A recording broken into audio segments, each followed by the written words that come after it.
Hello and welcome to another episode of Two Guys and a Chainsaw. I'm Todd. And I'm Craig. Craig, we're on week 2 of our October horror festival. It is Halloween, and today we picked a film that takes place during Halloween night. It is called Night of the Demons from 1988. Oh man, this movie. I remember going to the video store and seeing the poster for this film. It graced the horror section of many a video store for, I feel like, decades. I feel like well into the 90s. Even though this movie is from 1988, you could see this poster of Angela done up as a demon that just looks like scary as crap. It looks like the kind of thing you shouldn't post where children are going to be walking through. It just doesn't. It sells this movie, and it sold this movie for me. And even though, I spent at least a decade or two looking at this poster and thinking, oh my gosh, that must be the scariest movie in the world, when I never saw it until high school, I believe, when I was with some friends on Stupid Movie Night. And it seemed to be very appropriate for Stupid Movie Night because this movie's really dumb. Yeah. It's got a huge cult following. It really does, and I guess it was made for like about $1 million, and it grossed like $3 million. It didn't even get a wide theatrical release. It was just released like in Detroit and a couple theaters, but especially history has been kind to it, I suppose. I'm not really sure why, except for the fact that this is like the quintessential 80s horror film. Like, take every cliche, take everything about an 80s horror film and distill it down, and you basically get this movie. Am I right about this? Yeah. We were brainstorming movies we wanted to do for the Halloween season because I know that you, much like me, this is like my favorite time of the year. It's when we have free license to, watch and talk about as many horror movies as we want, even with our loved ones who may not be as enthusiastic about them as we are. Oh, please don't tell me you saw this with Alan. Oh, no. No, in fact, I was watching it in my living room on my computer, as I do, and he walked through several times and he was like, "What are you watching?" And I was like, "I know, right?" You recommended this one, and you said that it had a fond place in your heart, and I had seen it too. Like you, I don't think I really saw it until I was an adult. I don't know how I got by without seeing it until then, but I had kind of fond memories of it too. And so I sat down to watch it again, and I was watching it, and I was like, "My God, this is awful." I'm reluctant. I'm hesitant to say that because it does have a huge cult following, and I know that there are people out there who love this movie, and I think I get why. I mean, it's super campy and silly, and it does have some good effects and stuff like that, but I can only imagine that part of the reason that people like it so much is because of how bad it is. Like the acting is oh my gosh. It's the worst. Like every single person in this movie is like pulled straight out of community theater.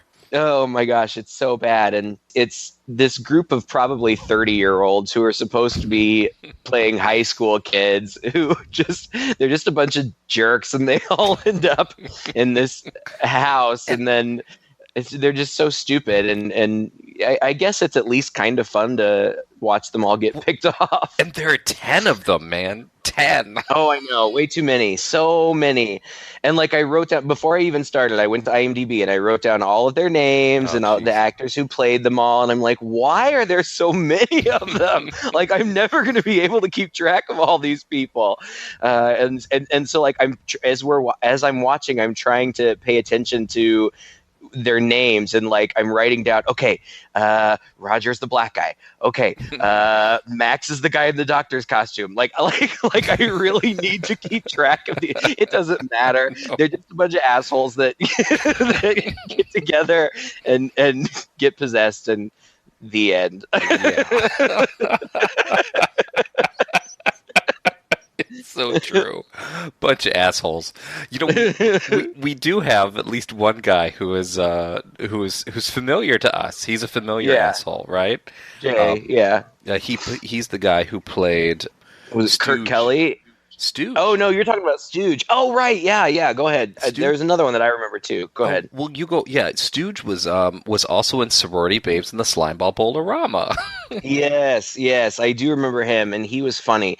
The guy that I was talking about was the guy that plays Jay, who is like the jockey, jerky one, and he's played by Lance Fenton, and he was one of the mean jocks who got killed in Heathers. So I remember him, and of course, obviously, Linnea Quigley, who plays Suzanne. We probably talked about like 10 movies that she's been in. Of course, like she's been in a million horror movies, especially in the 80s, and she's fun to watch in this movie. In fact, you know, when people talk about this movie, they talk about Angela. Angela is pretty much kind of the main girl, I guess. She's supposed to be this weird girl who's hosting this Halloween party, and everybody thinks she's super weird, but they think that Halloween is right up her alley, so they're going to go to her party. And she's played by Amelia Kinkade, and she gets all the glory in this movie. And I think that maybe part of that is because she reprised her role in both of the sequels, so she was kind of a constant for these movies. But really, I think Linnea Quigley deserves the kudos for this movie. Sure. She's funny, and she's, I don't know if scary is the right word, but she's the shining star of the movie to me. Angela's she's great, whatever. You know, she's got a cool look. She, you know, in her black wedding dress, and, you know, when she finally ends up demoning out, you know, that's pretty cool or whatever. But really, it's Linnea Quigley's Suzanne who I think is the star of the show. Yeah, for many reasons. Yeah. Linnea Quigley, bless her heart, her acting's terrible too. It always is. Oh, sure. Yeah. But I don't know why. She's just kind of fun to watch anyway. Maybe because she doesn't give a crap. Like, she plays all these characters basically the same, just full out gusto, and you just have to admire it. That and the fact that it's like, you want me to take my top off? Sure. You want me to take my bottoms off? Sure. I mean, this girl has shown her cooch in so many, way more horror films than people have exposed their breasts in. I mean, it's insane. This girl just doesn't give a rat's ass about anything, and it's fantastic to watch. Yeah. I mean, it's kind of admirable. Like, you know, you could call it exploitive, but it's like she doesn't care. You know, like, I hope to God that's the case, that she really doesn't care, that she's comfortable with her body, that she's happy to do these things, because if not, then she's been taken horrible advantage of. But she seems like a smart person. I mean, you know, she doesn't come across as like this ditzy person who's been taken advantage of. I feel like she completely knows what she's getting into. And apparently, she met her husband on this film while she was getting the mold for her fake breasts done. Yeah. What a great story. I know. Romance at its best. Oh, my gosh. All right. Should we dive into this one? I guess so. I want to talk about the first part because I swear to God, the first 2 minutes of the movie are the best part of the whole movie. Before you even talk about that, let's talk about the opening music and the animated intro. That's what I'm talking about. Oh, okay, good. That's the best part of the whole literal movie. First 2 minutes. It opens up with this great synth music and this great animation that's kind of like, it's kind of a mix between the Fantasia Night on Bald Mountain. It's like that, and then I feel like that old-fashioned-y animation where you see like the skeletons dancing and stuff. It's reminiscent of that, and it's fantastic. And it's just this great synth music over the opening credits with this cool, spooky, very Halloween-y animation, and it's the best part of the movie. I mean, it's kind of all downhill from there. It's so hilarious. We're gonna let this synth root music run underneath until it ends, underneath everything else we say, because we just have to expose you to all of it.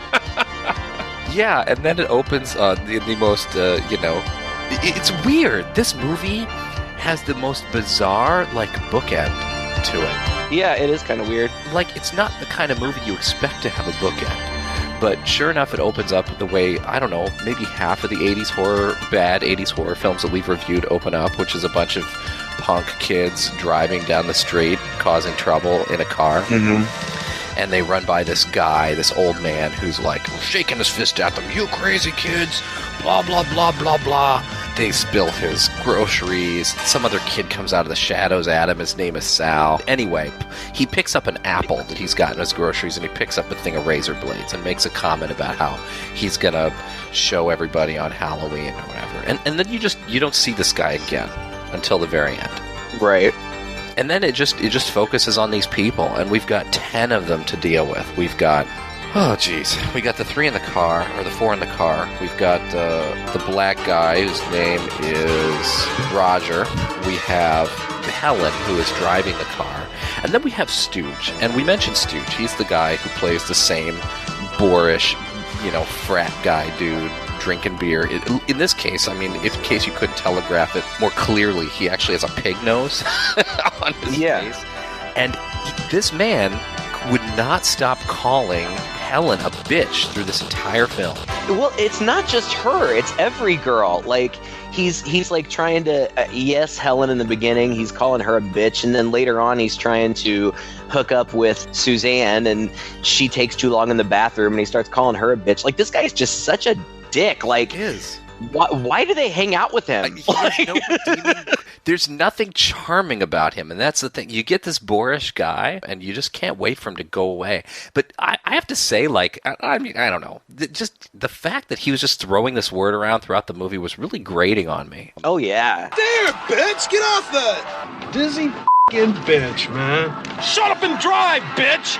You cannot take this bitch anywhere, man! What? Damn it, bitch, come on! Dizzy bitch. I realize it's dated and whatnot, but even for the 80s, this is scuzzy. And the fact that nobody calls him out on it, he gets no punishment for it, nobody seems to care. I don't know, man, it just made me really uncomfortable. It was really misogynistic, I thought. Oh, totally. And I feel like we're supposed to think he's funny, but it's not funny. Like if he otherwise had some sort of, really funny personality, or if he was if these girls were really his friends and he was just messing with them, even then he would still be a dick. But if it were more playful, I guess maybe, but it's not. No. It's just mean. He's just a mean-spirited jerk. But whatever, he gets killed, so it's okay. And then we get a phone call between Jay and Judy. Jay is the jock, and Judy is the sweet girl. She's like the Sandra Dee of the movie, who you figure from the beginning is going to live through it all. She's dressed as Alice in Wonderland. And she's... Basically, they have a conversation on the phone, and they're supposed to go to the school dance. But Jay says, "No, let's go to this party instead." The acting's terrible in this whole film. It's the perfect example of the bad acting. I mean, she's terrible. This girl who plays Judy. Does this mean I should find another date for the dance? Of course not. Hey, I thought you'd be happy to go to a real party. That school dance is for nerds. Oh, okay, sure. Why not? Who's giving it? I don't know if you know her. Her name's Angela. Angela? No, the only Angela I know is that weird girl in history class. Well, as a matter of fact... Shay, you've got to be kidding. Angela is such a weirdo. Franny says she's into witchcraft and all sorts of creepy stuff. She's so Jan Brady. Oh my gosh. Her name's Kathy Podwell, and she gets high billing because she does end up kind of being the final girl, I guess. But Franny says she's into witchcraft and stuff. I mean, you can't deny that the acting is terrible, but good Lord, the dialogue they're given. I mean, what are they supposed to do? It's terrible. I mean, there's oh my god. And we find out that the party is at Hull House, which has, its own mythology. It's kind of in their town. It's the spooky old haunted house. And another thing that just also makes this movie entirely implausible, because eventually they end up going there. And how are you going to have a straight up house party at this old abandoned place? You know, like, are there no police in your town? Like, there's even a comment made at some point. Oh, that was easy. They didn't even lock the gate. Yeah, the county used to keep this place locked up all the time. Only the locks kept disappearing. I guess they finally gave up. Well, it doesn't look like much of a party happening here. Maybe we could still make the dance. Like what? God. Yeah. Oh, but we're getting ahead of ourselves. Sal is Judy's ex-boyfriend, and he wants to hang out with her, I guess, on Halloween or whatever, but she doesn't want anything to do with him, so he bribes her little brother with $1. No, first he bribes him with $0.25. And there's like, no way, man. Yeah, a quarter's not good enough, so he gives him the $1. So he finds out where the party is or whatever. And then we cut to... Oh God! It's a scene in a convenience store, but it's a direct cut from this guy Sal walking away from Judy's house to just a bent over picture of Linnea Quigley's ass and vagina, just shaking full screen. Oh my God. Bent over. I mean, she's wearing panties, but she may as well not be because it leaves nothing to the imagination. And it's just such a funny scene. You know, these goofball convenience store guys are just ogling her as she's bent over in front of them. And as it turns out, it's a distraction. Her friend Angela is then going through the convenience store, which is full of people. And she's grabbing stuff.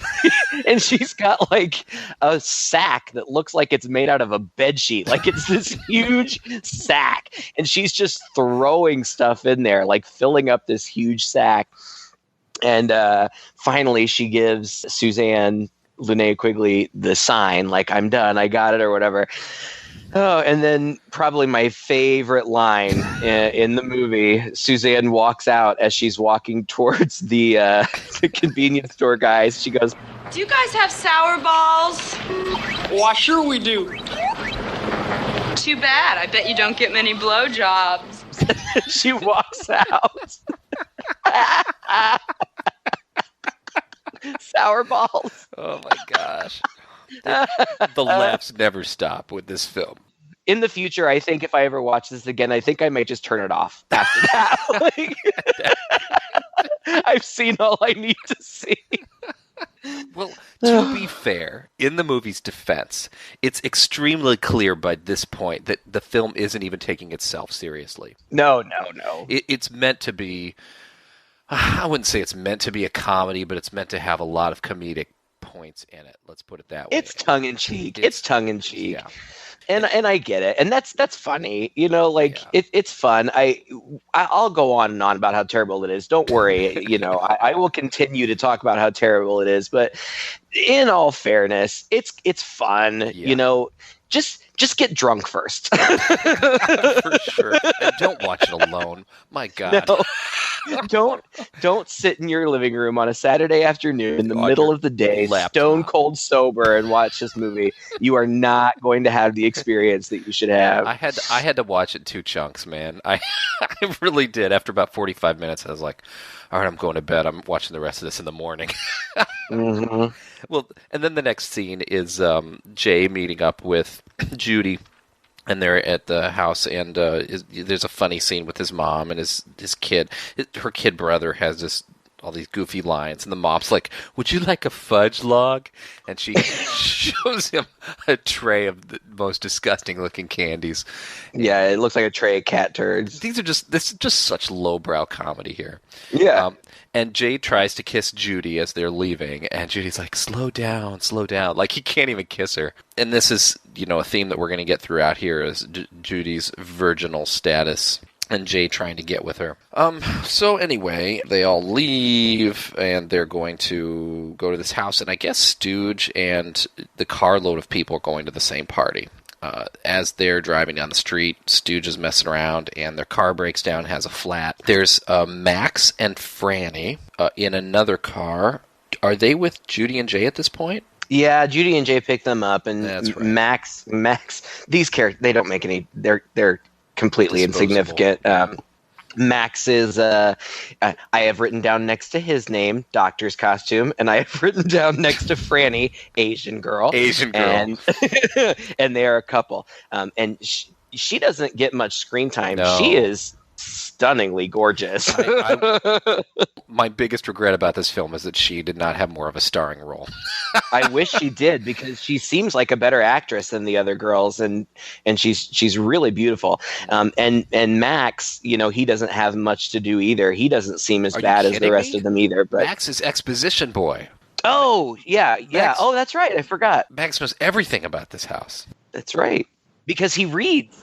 Hey, I think we're smelling multiple ghosts here. I've read about things like this. Hey, there's something, Max. I never knew you could read. No, really, Stooge, I'm not kidding. I read all the time. The writing's fantastic. As soon as they come to this place, well, Max and Franny and Judy and Jay kind of give these guys the bird as they're going by, and they end up at the house. And Max gives like this long exposition about the history of the house. There's a brick wall around the house, and it's like every scene they're like, oh, look at this brick wall. And he's like, well, this brick wall, they say, is over an underground stream that surrounds the house. And they're like, oh, that's weird. Yes, they say that the spirits that live in this house can't cross the running water, and that's why the stream runs around the house. Oh, wow, that's very interesting. Back in 1922, this house... I mean, like, he goes on and on, and he's got a common...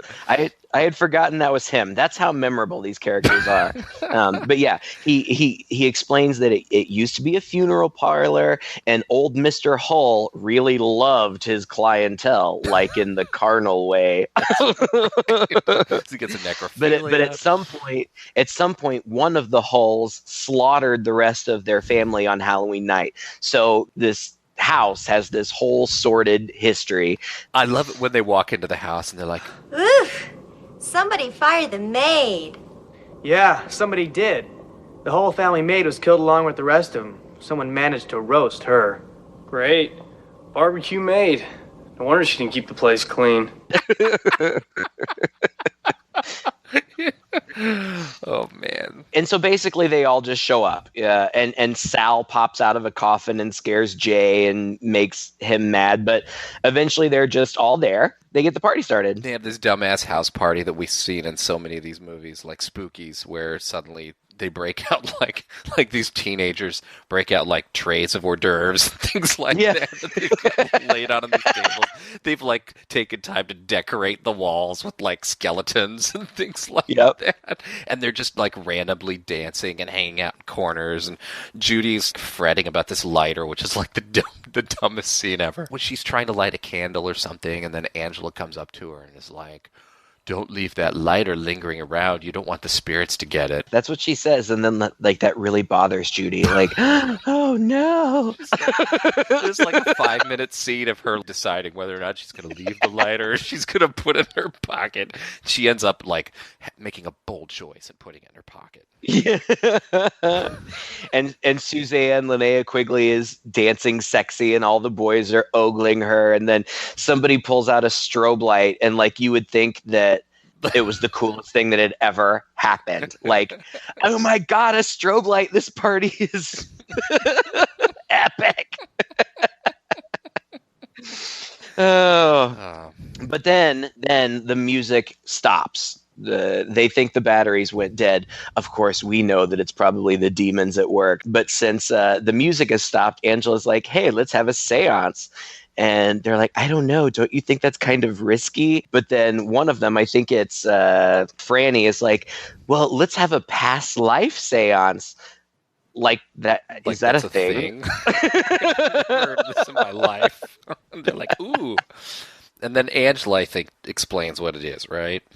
Yeah, they have to get a mirror, and they have to sit around the mirror and look in it, and one person is supposed to like stand right in front of it, and they're supposed to stare at it until it fogs over black, and then it will clear up and show what she looks like in a previous life. And of course they find a great big huge mirror and start to do this, and that's just when all hell breaks loose. some demon, like we get a demon face in the mirror, and everybody's conveniently turned away looking at something, except for Helen, who sees it and is totally spooked. Raj is spooked too for some reason we don't really understand. He saw something when he was off, and they hear sounds from the basement, and we get that like first-person perspective thing, like Amityville Horror or Evil Dead, where this demon like flies up through the basement and then possesses Suzanne. We see it. Yep. And Raj decides he's going to leave. My daddy was a preacher, and I know better than to be in here fooling with this stuff. That's right. Which comes up again later. I don't understand. Actually, it's kind of offensive, really. It's yeah. Character is just borderline offensive. Anyway, let's see. At some point, Angela explains the difference between the house being haunted versus the house being possessed. Apparently, if a house is haunted, it means ghosts live there. If a house is possessed, it means a demon lives there. It's really important for us to know that moving forward. And then, right, and then, of course, the moment we're all waiting for, everybody sort of splits up and goes their own way. Jay decides he wants to go off to a corner with Judy. Sal runs off somewhere. I don't know what Stooge is doing, drinking and doing something, blah, blah, blah. Anyway, they all sort of split up. And Raj and Helen decide they're going to leave. I mean, these people keep saying they're going to leave, and they never actually leave. Well, I did at least appreciate that Roger and Helen were like, no, seriously, we're leaving. And they try. Like, they legit try to leave. Yeah. But when they go outside, the whole house, as you mentioned before, is surrounded by this great big brick wall. And when they go outside, they try to find the gate, but apparently the gate has disappeared. So they're all stuck in there. But Roger as a character is, played on, it's a very fine line between offensive black stereotype, but I at least appreciated that he was the only one who really throughout the whole movie is smart enough to be like, seriously, we need to get the frick out of here. Yeah. Like, please, let's leave. He tries. It doesn't work, but tries. And Judy decides to run off, and Raj gets spooked, and he runs into a car and decides to just hole himself up in a car. And Suzanne kisses Angela for some odd reason, and that transfers or multiplies, I guess, the demon into Angela as well. So now we know that both Angela and Suzanne are possessed. Max goes into exposition mode again. Yeah, and not only is it a murder house, but it also sits on ancient evil Indian land. That's right. A young brave got lost and settled here with his family by mistake. Anyway, they found him 3 weeks later, sitting under a teepee he made out of his squaw's intestines and chewing on the leg of his papoose. It's like, you know what? Now that we're talking about it, this is so much of this is similar to the Amityville. It is. Well, I mean, it's cut and paste. I mean, it's so hilarious. It's a million movies. We've seen it a million times, and it can be done well. Like Poltergeist. It's pretty much the exact same thing, but that's a good movie. And oh gosh. So let's see. Then Jay and Judy are making out, and apparently Judy's allowing him to kiss her this time, but she won't go any further. And this is when Jay becomes total dick and is like, "Well, then fine. I thought this was what you wanted." And so he leaves Judy. And that's the thing about the people in this house is they get left or locked in places or whatnot, and then they just totally just sit there and they're fine with it. Yeah. Meanwhile, Suzanne and Stooge have gone to the bathroom together, and I guess he thought that he was going to get lucky in the bathroom, but she leaves him outside, and she's like looking in the mirror, and her face goes all demony. It's okay. We get it. They're possessed. It's like, now it's time for some special effects. and then she disappears, and then. Probably another one of the most iconic parts of this movie, Angela does a sexy dance for Sal. I called it an interpretive dance. I mean, it killed a good 5 minutes in the movie at least. And, and she got credit in the film for being the choreographer. She did? Angela did? The actress? The actress, yeah, Mimi. Oh, Kinkade. well. As a matter of fact, if you look up her profile, you'll see that she's been mostly a dancer for a lot of things. So it's nice to see that she was able to take some of her other talents and incorporate them into this film as well. Yeah. I'm sure that she's a lovely dancer. And this is the 80s, and things were different in the 80s for this dance. I swear to God. Oh, my God, it's so funny. And I feel like she must... okay, I have to give her artistic credit. I'm sure that she came up with most of this dance by herself, but I can just imagine the director off camera saying, like, "That's really good, but could you pull your skirt up more?" That's right. We can't see your underwear. There you go. That's it. Now wriggle that around for a while while we zoom in. Head, like all the way up over your head. For sure. Good. Got it. And Sal, Sal's like the Fonz in this film, and he's standing there just watching it the whole time. And Stooge comes in as well. And I think Sal just decides he's going to leave. Yeah, it's too weird for him. And Stooge comes in. He and Angela do a little dance. You know, Stooge, I never realized how sexy you are. Kiss me. Oh. And bites his tongue off. And this is the thing about this movie, too. Like, all right, see, up until this point, like, nothing has really happened. Mm-hmm. Stuff has happened, but it's just people getting freaked out. And we know 2 people are possessed, but nobody's died. No, we're not really... To me, anyway, there's, like, no tension. And finally, his tongue gets bit off.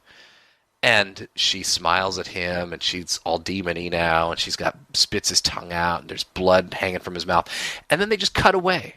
Yeah. Like, and that happens a lot. Yeah. And I guess maybe that's because there are so many people, like we have to keep up with them, I guess. But it's these abrupt cuts away from scenes into other scenes. But this one cuts to Sal finding Suzanne. She's messing with her lipstick, but she's like put it all over her face. Yeah, Suzanne's theme is that she's always looking at her face and constantly super vain and doing her makeup. Right. So she talks to him and she's like, "Does my makeup look okay?" or something. I don't know. And he leaves, but as soon as he leaves, it's like she sits there for a second and like something's going through her mind, like, I have an idea. And then she opens up her shirt. And I know that you have been dying to describe this scene. Oh my gosh. Take the stage, my friend. Yeah, she has got her lipstick, which she has already painted all over her face, and she slowly brings it down her chest and draws this mark down, then under her left boob, and then circling around, slowly closing it on her nipple, and then just pushes the lipstick right into her nipple, where it disappears into her breast. She takes her hand away, there's no lipstick, and then cut away. This is the scene that everybody talks about. If you talk about this movie, everybody remembers this scene. And it's weird and, like, it's so apropos of nothing. Like, nothing else ever happened. You know, like that's just it. She just sticks her whole lipstick tube in her boob. Now, what I will say about this is whoever did this effect is talented. It's fantastic. It looks great. There has never been a more realistic press of anything into somebody's nipple where it completely disappears as this film. And we know that there's no CGI involved. Wow. It is amazing. No, it really does. I mean, it looks pretty real. Her prosthetic looks like real boobs, or I mean, I haven't seen that many except for on TV, but it looks real. It really looks like Linnea Quigley's fake boobs. Yeah, right. And like, not only does she poke it in there, but then she sticks it, like she's driving her finger up in there, like really getting it up in there, and then she pulls it out, and like you can't see a seam or a hole, nothing. Like it good job, fake boob guy, because that looked great. Yeah, for no good reason. There's no payoff to this scene. That's what makes this so odd. It's the weirdest thing you've ever seen, and it's not like she becomes the lipstick monster or like she shoots lipstick out of her boobs from then on. Or, right. Like nothing happens except for this bizarre scene completely by herself. Like nobody else even observes it. It doesn't even have the benefit of being something creepy for somebody else to see. Right. It's like this demon by itself decides, I don't know. We got a few minutes. Let's get rid of this lipstick. Oh, gosh. And it's so funny because I remembered there being a payoff, and there's not. Now, I've seen the remake. Have you seen the 2009 remake? Oh, gosh, no. You have. I have seen it, and maybe it's in the remake because I remembered the lipstick later coming out of her mouth, like she pulls it out of her mouth. That does not happen in this movie, but I feel like in the remake it must. And I have to say, and this will probably be an unpopular statement, but I think that really the remake is maybe better than this. I don't know. I think that in the remake, they just took themselves a little bit more seriously. They had a bigger budget for the effects and stuff. I mean, it stars the naked chick from American Pie and Eddie Furlong. So if that tells you anything about quality. Well, that's the pinnacle of quality right there. Yeah. Oh, jeez. That's and I've only seen it once, so maybe I am in no place to make a statement like that. But anyway, and the only reason I saw it, I didn't even know there was a remake, and I was just flipping through the channels one day on TV, and it happened to be on, so I sat and watched it. It's worth a watch if you haven't seen it, and really if you're curious. a fan of this movie. I'm really curious because, yeah, after seeing this one again, I'd love to see a modern take on it for sure. It's worth taking a look at. But at this point, gosh, how specific do we want to be? At this point, everybody else, one by one, gets possessed. Jay, who is, all sexually frustrated because Judy wouldn't have sex with him, finds Suzanne, and they fuck for a second until she pokes his eyeballs out. Mm-hmm. And then Franny and Max also, they find a coffin. I've never made it in a coffin before. Me neither. and then when we're again, I hate to be misogynistic, but we get to see a lot of these girls with their tops off, and Franny beats them all. She looks fantastic. But Stooge ends up killing them. He breaks her neck, and then I guess he slams the coffin down and slams it on Max's arm so many times that the arm falls off, which I guess is enough to kill Max because he's dead. And later shows up possessed. That's pretty much it. So then we've got Roger and Sal, who are the only two left. For the next 20 minutes, Judy runs around screaming while she's being chased, and Roger is kind of running around, not screaming as much, but getting scared, and they just kind of keep running into the rest of the people in demon drag, and then it's kind of till the end. Yeah, it's just one of those deals. They run into them, and they run off, and then they're quiet again. Throughout this whole movie, nobody here. It's not that big of a house, but apparently nobody hears what's going on in the other rooms. Everybody's super separated. They end up in a rooftop. And the thing is, they can't get out, but then they do get out, but then Angela scares them back in. It becomes this sort of Judy and Raj thing after a while. Yeah. Yeah, and for some reason I was getting shades of Night of the Living Dead here. I guess maybe just because it was a white chick and a black dude. I don't know.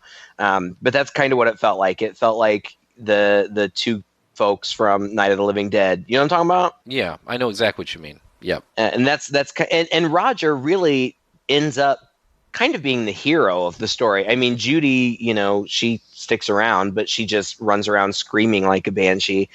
Except for one part where they end up in a crematorium. This was kind of hilarious to me. They end up in this crematorium. Yeah, they're locked in, and the demons are beating down the door, and Judy's like, we need a weapon. Wait a second, the pipe.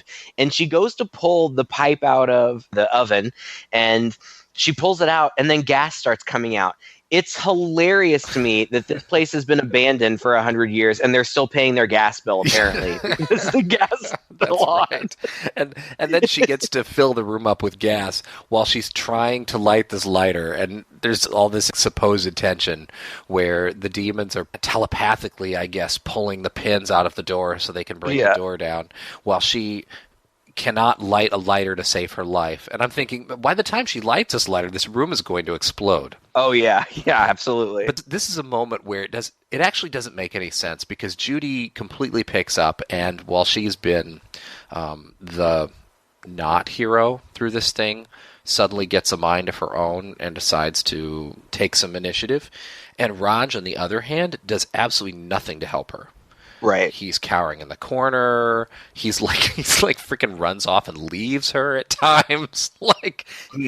Here's the problem with Raj. You want to like this character. You want to at least say, well, here's something redeeming. The black guy that lives to the end. Right. But like we said, he's written a little stereotypical.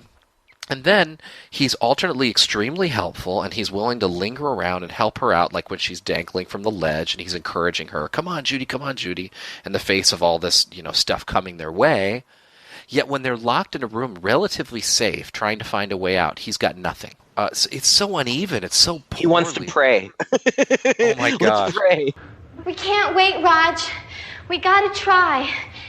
There's no other way out. First, let's pray. My daddy, he told me how to pray real good. Oh, my God. Oh, yeah, it's pretty bad. I mean, on the one hand, I kind of appreciate, God, I can't even believe I'm going to say this word, the realism of it, because if it were me, screw Judy. I'm getting out of here. And he does that a couple of times. Ultimately, he's heroic. But this scene, it's so stupid. You're absolutely right. We hear this gas running, and she's flicking this bic, and all it would take would be a freaking spark. It's not like it would actually need to light for this room filled with gas. But it is kind of fun when she actually gets it lit, and then it's a flamethrower, and she cooks Angela and Stooge.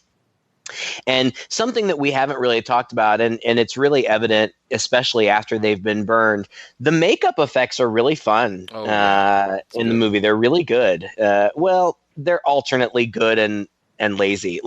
Some of them get the full demon treatment, and then some of them just kind of get the white face zombie treatment. It's weird, but I don't think the makeup effects ever get as good as the poster. No, I agree. But they are fun. I mean, just, from a visual perspective, it's fun to look at. It's kind of the payoff that you get for sitting through this terrible movie. Oh, okay. So she flame throws the bad guys, and then they're running around the house, but they're locked in, and then all of their friends who are demons now surround them in the living room. And Roger, as I said before, is like, screw you, Judy, and he jumps out the window, but they're on the first floor, so he's fine. And she follows him, and they run to the wall, and there's no gate, so they have to go over it. And apparently there's barbed wire that runs along the top of it, but in this particular section, it has fallen down. So Roger climbs the barbed wire, and his hands are getting all cut up. And he gets up to the top. And I would say this is like a 20-foot wall. It's huge. And he gets up there, and he's laying on the top of it. And he's like, come on, climb up. I'll get your hand. And she starts climbing up, and she gets about halfway, and then the demons come out, and they get a hold of her legs, and Roger somehow falls off onto the other side where he would be safe. And it's like he has a moral dilemma. What am I going to do? And we think that it's the end for Judy, but no, somehow Roger gets back on top from the other side. It's just which makes no sense. A shot of him on the ground on the other side of this 20-foot wall, a shot of Judy screaming, and then suddenly it's the exact same shot of him back on top of the wall. Give me your hand. You're like, what? How did he get back up there? Yeah, it doesn't make any sense at all. But he does. He grabs her hand and pulls her up, which also doesn't make any sense. There's 8 people like pulling at her. Like, how it doesn't make any sense, but whatever. And so he gets her over and they fall onto the other side and the demons all melt into smoke. And the original demon head that we saw in the mirror appears above the wall and like shrieks, but then it disappears and the sun comes up. And then we get the second half of our bookend. And they walk off into the sunset, and you think that's the end, but they walk by that old man's house, and that man shakes his fist at them. All you crazy kids, you've been out so late, probably banging each other, blah, blah, blah. Goes inside and sits down at this table. And you're like, what is going on? Why is this not the end of the movie? And this old woman, his wife, comes up and, I served you breakfast, dear. And she hands him something, and he sits down and starts to eat. He's like, this apple pie is real good. There weren't as many trick-or-treaters last night, not like the good old days. I had to do something with all those leftover apples. I still can't understand why you buy so many. Of course, those are the ones that he put razor blades in. And this is another cool effect. Really cool. Yeah. Suddenly the razor blades basically come out of his throat and cut him up. And he falls, slumps forward. And she calmly comes over, pats him on the head, gives him a kiss as he's dead, and says, Happy Halloween, dear. Sips her tea. I think it's funny. It's a cool it's a bit. funny tongue-in-cheek thing. It kind of reminds me of the end caps on like Creep Show or something like that. Like totally, it's very tongue-in-cheek. It's a wink. It's a wink to the audience. Like, we know this was stupid. Here's a little something extra for you. Oh man, I don't know this. I don't even know what to say about this movie. What I will say about it is that I'm glad to have seen it. I feel like I wouldn't have any kind. I like to consider myself kind of a horror buff, and I don't think that I could claim that title having not seen this movie. It's very much in the consciousness of horror fans, and the poster is iconic. Angela as a character is semi-iconic, so I'm glad to have seen it. Is it a great movie? No. Not at all. Absolutely not. But if you are into these, and we are, we talk about these movies, we make fun of them, but we love them. We have a special place in our hearts for these bad 80s movies. Yes. So if you're like that, if you appreciate these for what they are, then you're going to appreciate this movie. I don't know. What's the other one that Linnea Quigley was in that we liked so much? Was it Return of the Living Dead? Yeah, Return of the Living. Well, you didn't like that one so much. I think was it Slime Bubble-orama, or did you? Well, I don't know. In retrospect, I do like those movies, and I think that maybe even I enjoy them more than this movie. But they're in the same vein. I don't know. It is what it is, and it has a place, and I can appreciate it for what it is. It's not great, but whatever. It was fun. It wasn't a waste of time. We're going to be talking about these guys who made this again, like Kevin Tenney, who directed this. He did Witchboard. He directed it. We're going to want to do that one because I remember that one as being pretty interesting. I loved that movie when I was a kid. That was one of those movies that my parents should not have let me watch when I was a little kid, but they did. And, I loved it. So yeah, we definitely have to do that at some point. And I have to say, I think, looking at it now, the movie's really boring if you don't have somebody to goof on it with. It's just so much. There's no payoff at anything spooky that happens. It's just a bunch of people creeping around a house.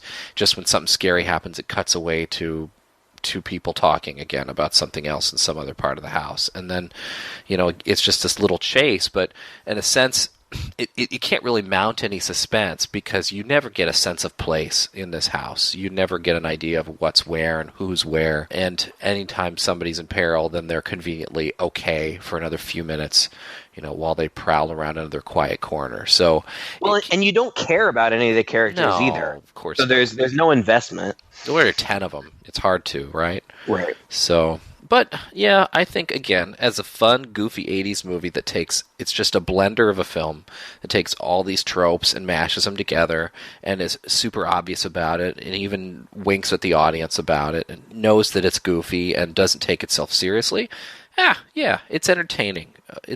I'd be interested in seeing the remake. That would be kind of fun. And did you see either of the sequels? Oh, there's 2 sequels. Yeah, did you? No. They came considerably later. I mean, I think the second one has Mimi Kinkade in it. She reprises her role. Yeah, she in both. In both she does. Yeah, okay. That's like the only thing she's done outside of dancing. Mm-hmm. But and I think Linnea Quigley has a brief role in the second one, if I remember, if I see that correctly. But no, I'd be interested in seeing the sequels as well. That would be kind of interesting. But as a scholar of horror films, it's a scholarly exercise. I just wish Jill Terashita reprised her role in one of these. I know, right? I'd love to see her in more. She's done almost nothing. She was like in Sleepaway Camp 3, couple of like TV movies or something. She did nothing. She did something in 2017, and before that, her last thing was 1990. She's got like 8 credits as an actress and like 4 credits as a stunt person. So, I don't know. I don't know. She's real pretty. Yeah, such a shame. Totally wasted in this film.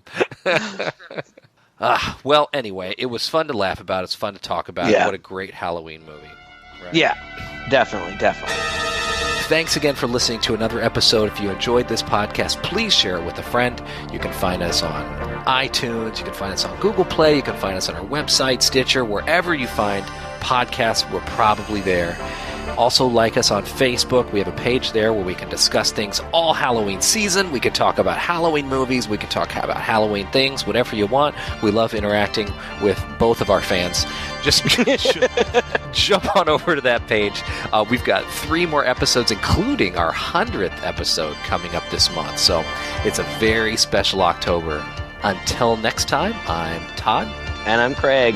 With 2 guys and a chainsaw.